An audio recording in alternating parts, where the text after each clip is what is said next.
Hello, welcome back. For this problem, we're going to be looking at PCl5 and formaldehyde and determining whether these molecules are polar or nonpolar.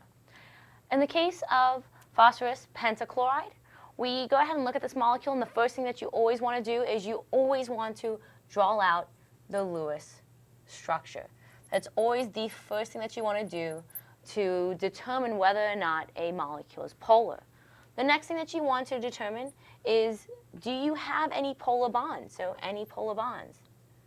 Remember, if you have a polar bond, this is going to be a result of a large difference in electronegativities of the two atoms. And once you've determined whether or not you have a polar bond, you can then identify the molecular geometry. And then based off that molecular geometry, it's going to start giving you a guide on determining whether or not your molecule is polar or not. So in the case of this, we have a phosphorus-chlorine bond. That's going to be a polar bond. However, if we look at the molecular geometry, we see that each of my equatorial positions, and actually all the atoms on this molecule that are surrounding my central atom, are all equivalent in electronegativities because they're all the same atom. So because they're all the same atom, they're going to cancel each other out. And they're going to not pull the central atom in differing directions.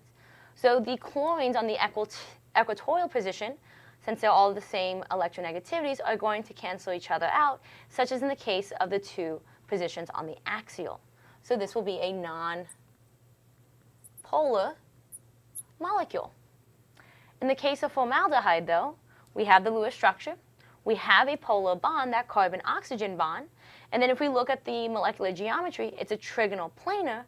So it might look like it's symmetrical in this case. But if we look at this carbon-oxygen bond, it's going to actually pull towards that oxygen because it's more electronegative than both of the hydrogens. So this is going to result in a polar molecule.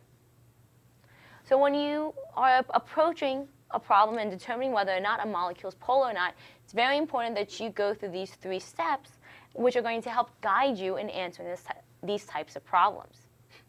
Thank you.